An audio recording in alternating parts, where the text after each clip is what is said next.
సిటీలో ప్లాట్ కొనండి. ఫ్యూచర్ లో మీరు కోటీశ్వర్లుగా మారే అవకాశం కోసం వెంటనే మాకు కాల్ చేయండి. నమస్కారం.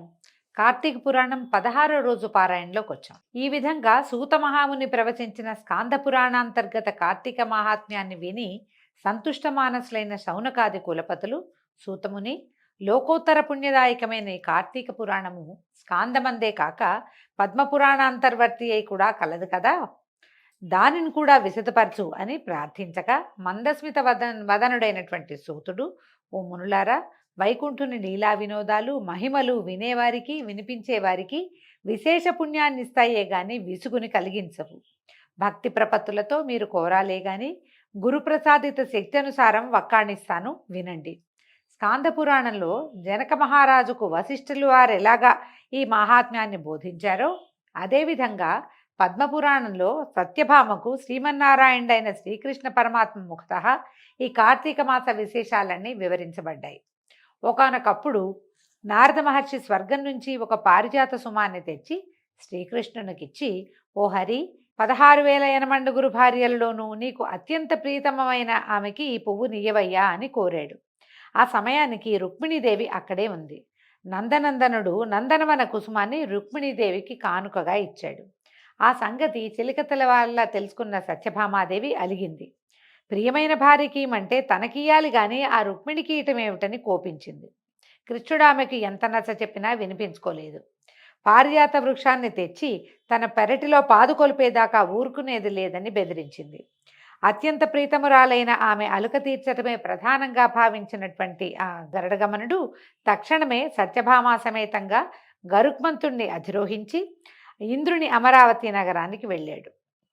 అయితే భూలోకం నుంచి తన ఆతిథ్యానికి విచ్చేసినటువంటి శ్రీకృష్ణ పరమాత్మకు సత్యభామాదేవికి అనేక విధాలైన సన్మాన సత్కారాలు చేశాడు దేవేంద్రుడు.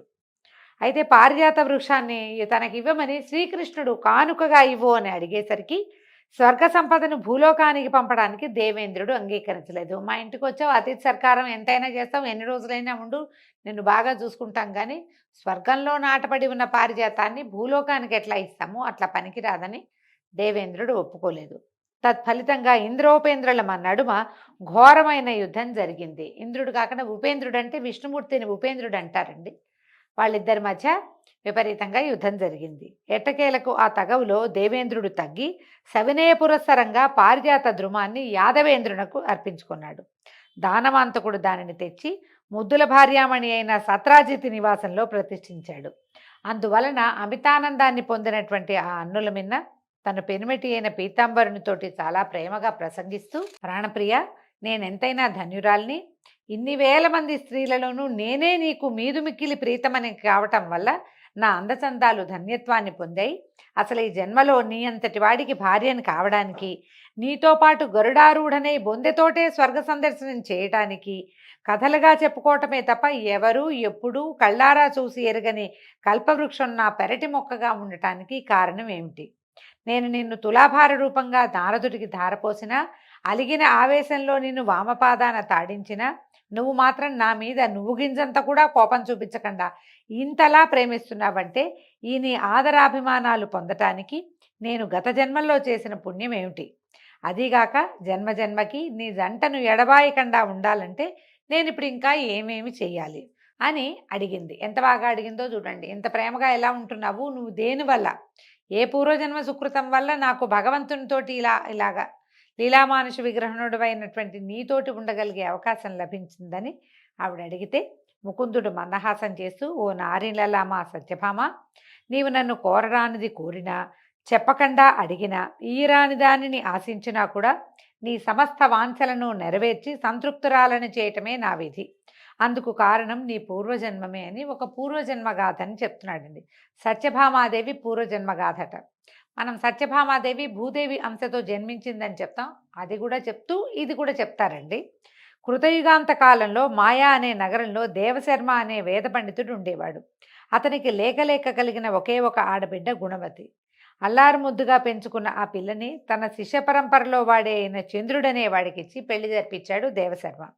ఒకనాడు ఈ మామ జామాతలిద్దరూ కలిసి సమిధలను దర్భలను తెచ్చుకునే నిమిత్తంగా అడవికి వెళ్ళి అక్కడ ఒక రాక్షసుని చేత హతమార్చబడ్డారు. ఈ సమిధలు దర్భలు అనగానే ఏమిటి అని ప్రశ్న వస్తుంది.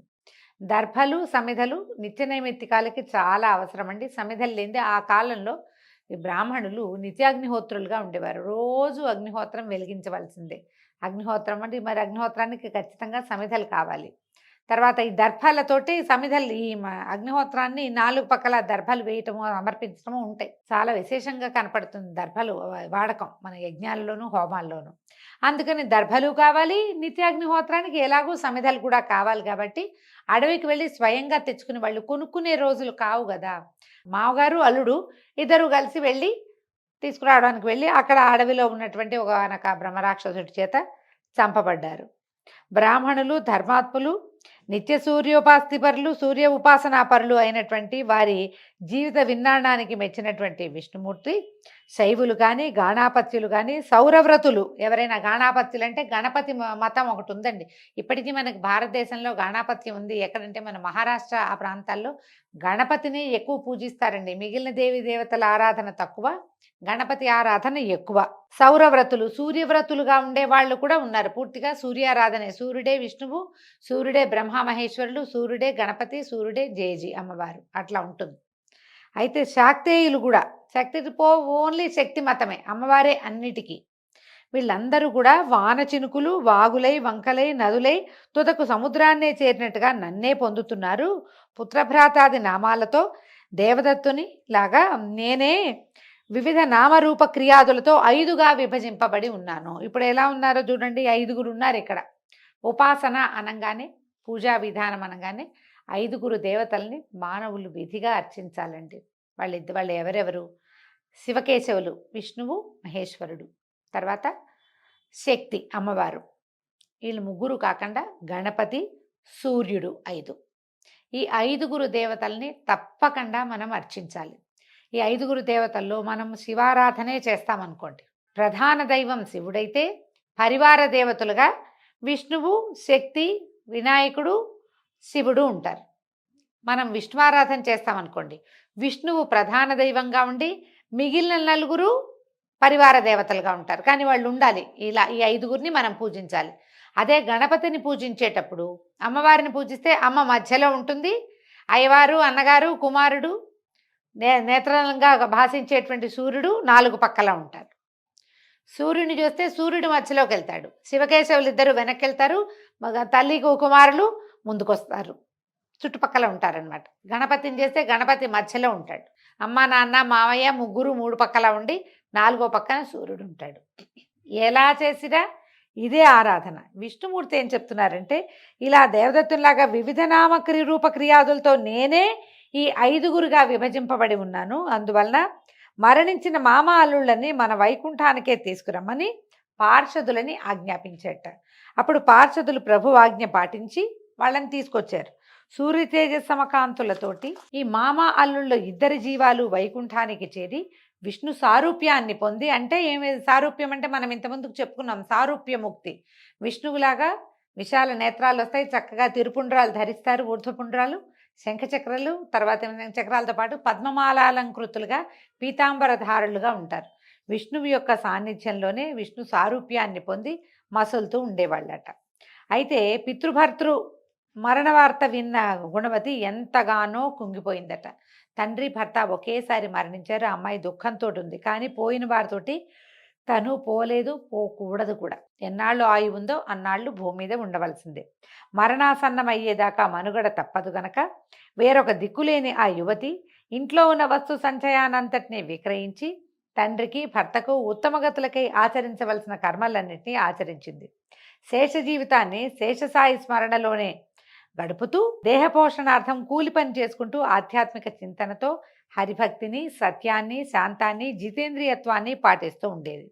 పరమ సదాచార పరులైన వారింట పుట్టి పెరిగింది కావటం వల్ల బాల్యం నుండే అలవడినటువంటి కార్తీక వ్రతాన్ని, ఏకాదశి వ్రతాన్ని మాత్రం ప్రతి ఏటా విడవకుండా ఆచరించేదట. కృష్ణుడు ఇప్పుడు చెప్తున్నారు, కృష్ణ పరమాత్మ, సత్య పుణ్యగణ్యాలు, ముక్తిదాయకాలు, పుత్ర పౌత్ర సంపత్ సౌభాగ్య సందాయకాలు అయినటువంటి ఈ 2 వ్రతాలు నాకు అత్యంత ప్రీతిపాత్రమైన సంగతి నీకు తెలుసు కదా. మనకు తెలుసు ఏకాదశి విష్ణు ప్రీతి కోసం చేస్తాం. కార్తీకం కూడా కార్తీక దామోదర ప్రీత్యర్థమే శివారాధన చేయబడుతుంది. ఇవి రెండు నాకు ఇష్టమని నీకు తెలుసు కదా. కార్తీక మాసంలో సూర్యుడు తులారాశిలో ఉండగా నిత్యము ప్రాతస్నానం ఆచరించే వారి సమస్త పాపాలను నేను నశింపజేస్తాను. ఈ కార్తీకంలో స్నానాలు, దీపారాధనలు, జాగరణ, తులసి పూజ చేసేవాళ్ళు అంత్యంలో వైకుంఠవాసుడైనటువంటి శ్రీ మహావిష్ణు స్వరూపులై భాసిస్తారు. అంటే ఇలాగా విష్ణు సారూప్యాన్ని పొందుతారు. విష్ణు ఆలయంలో మార్జన చేసి సర్వతోభద్రమనే శంఖము పద్మం సరతోభద్రమనే ముగ్గు, శంఖము పద్మము మొదలైన ముగ్గుల్ని పెట్టి పూజా పునస్కారాలను చేసేవారు జీవన్ముక్తులవుతారు. విష్ణు ఆలయంలో మార్జన చేయడం అంటే ఆలయాన్ని తుడిచి వాకిలు తుడవటం, మెట్లు కడగటం, అలాంటిది ఏ పని చేసినా కూడా విష్ణు సాయుధ్యం లభిస్తుందట. తర్వాత ఉపర్యుక్త ప్రకారంగా కార్తీక మాసంలో నెల రోజుల్లోనూ కనీసం 3 రోజులైనా ఆచరించిన వాళ్ళు దేవతలు కూడా నమస్కరించదగిన వాళ్ళు అవుతున్నారు.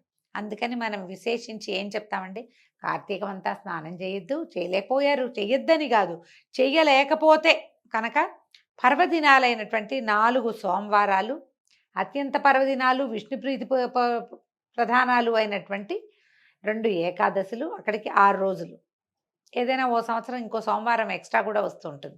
ఈ 6 రోజులు కాకుండా పౌర్ణమి, అమావాస్య 6, 2, 8 రోజులు, కనీసం 8 రోజులైనా కార్తీక వ్రతాచరణ చేయండి విశేషంగా అని పదే పదే అన్ని పురాణాల్లో అన్ని చోట్ల చెప్తాం. ఇన్ని రోజులు కూడా చేయలేము, పోనీ 2 ఏకాదశులు చేయండి, పోనీ 4 సోమవారాలు చేయండి, అది కూడా కాకపోతే ఒక్క పౌర్ణమి నాడైనా చేయండి. ఎవరైతే ఈ వ్రతాచరణ చేస్తారో వాళ్ళు కనీసం 3 రోజులు అని చెప్తున్నాడు భగవంతుడు. ఆనతి ఇచ్చిందే 3 రోజులండి. దేవతలు కూడా నమస్కరిస్తారట వాళ్ళకి. ఇక పుట్టిందిలగాయితూ జీవితాంతము చేసేవారి పుణ్యవైభవాన్ని చెప్పటం ఎవరి వల్ల కాదు. అదేవిధంగా ఆనాటి గుణవతి విష్ణు ప్రియంకరాలైనటువంటి ఏకాదశి, కార్తీక వ్రతాలని మాత్రం వదలకుండా కడు నిష్ఠతోటి ఆచరిస్తూ కాలం వెళ్లదీసి కొన్నాళ్ల తర్వాత వయోభారం వల్ల శుష్కించి జ్వరపడింది. అయినా కూడా కార్తీక స్నానం మానకూడదనే పట్టుదలతో నదికి వెళ్ళి ఆ చలిలో కూడా నడుములోతు నీళ్ళకి చేరి స్నానమాడే ప్రయత్నం చేస్తూ ఉంది. అంతలోనే ఆకాశం నుంచి శంఖచక్ర గదా పద్మాది ఆయుధాలు ధరించి ఆ విష్ణువాభులైనటువంటి విష్ణుదూతలు గరుడ పతాకాయుతమైన విమానంలో వచ్చి గుణవతిని అందులో చేర్చి దివ్య స్త్రీల చేత సేవలు చేయిస్తూ తమతో పాటుగా వైకుంఠాన్ని చేరారు. అంటే ఇవిడ కార్తీక స్నానం చేస్తూ నదిలో మునిగి మరణాసన్నురాలైపోయింది, మరణం పొందింది. అప్పుడు విష్ణు పార్షదులు వచ్చి తీసుకెళ్లారు. ఆ కార్తీక వ్రత పుణ్యఫలంగా పొగలేని అగ్నిశిఖలాగా ప్రకాశిస్తూ ఆమె హారి సాన్నిధ్యాన్ని పొందింది. అనంతరం శ్రీ మహావిష్ణువునైన నేను దేవతల ప్రార్థన మీద దేవతీ గర్భాన ఇలా కృష్ణుడుగా అవతరించాను. నాతో పాటే అనేక మంది వైకుంఠవాసులు కూడా యాదవులుగా జన్మించారు. పూర్వజన్మలలోని చంద్రుడు ఈ జన్మలో అక్రూరుడయ్యాడు. అలనాటి దేవశర్మ సత్రాజిత్తుగా ప్రభవించాడు. బాల్యం నుంచే కార్తీక వ్రతం మీద నా మీద మాత్రమే మనసు లగ్నం చేసిన గుణవతే నువ్వుగా అంటే సత్రాజిత్తు కుమార్తెవైన సత్యభామగా ఇలా జన్మించావు. ఈ జన్మ వైభోగానికి అంతటికీ కారణం పూర్వ జన్మలో చేసినటువంటి కార్తీక వ్రతాచరణ పుణ్యలేశమే తప్ప ఇతరము కాదు.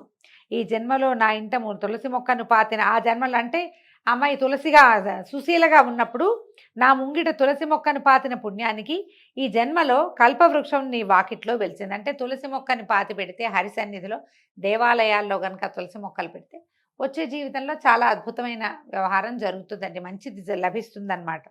ఆనాడు కార్తీక దీపారాధన చేసిన ఫలితంగా ఈనాడు నీ ఇంట వంట కూడా లక్ష్మీ కళ స్థిరపడింది. ఎందుకంటే ఈమె తండ్రి రోజుకి 100 బారువులు ఇచ్చే శమంతకమణిని ఈమెకి ఇచ్చాడు కానుకగా. వివాహ సమయంలో రోజుకి 100 బారువుల బంగారం వస్తుంది. లక్ష్మీదేవి ఆమె ఇంట్లో స్థిరపడిపోయి ఉంది. అలనాడు నీ సమస్త వ్రతాచరణ పుణ్యాలను కూడా నారాయణాయేతి సమర్పయామి అంటూ జగత్పతినైన నాకే ధారపోసిన ప్రతిఫలంగా ఇప్పుడు నా భార్యవయ్యావు. మనం పూజ చేస్తామండి, మామూలు పూజల్లో మనం ఏం చెప్పుకోం, ఏదో అది కావాలి ఇది కావాలి అడుగుతాం దేవుడిని, లేదా ఏదో అవేం అడగకుండా రోజువారీ పూజ చేసుకుంటాం. కానీ మీరు వ్రతాలు నోములు చేయించినప్పుడు పురోహితుడు ఉన్నప్పుడు గమనించండి, శ్రద్ధగా వింటే తెలుస్తుంది.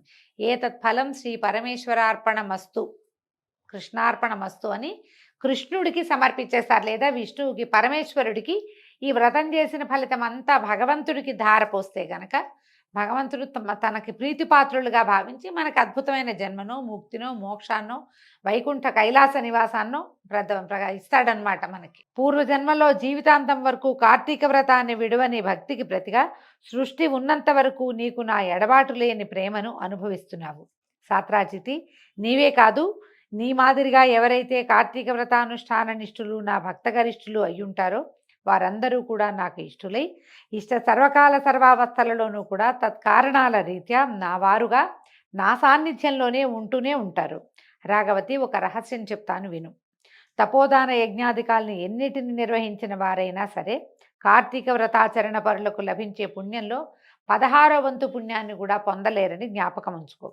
ఉపరి విధంగా శ్రీకృష్ణ ప్రోక్తమైన తన పూర్వజన్మ గాథను, కార్తీక వ్రత పుణ్యఫలాలను విని పులకితాంగి అయినటువంటి సత్యభామాదేవి విశ్వంభరుడైన తన భర్తకి వినయ విధేయతలతోటి ప్రణమిల్లింది. దీంతో 16వ రోజు పారాయణ పూర్తయిందండి. రేపు ఉదయం 17వ రోజు పారాయణతో మళ్ళీ కలుసుకుందాం.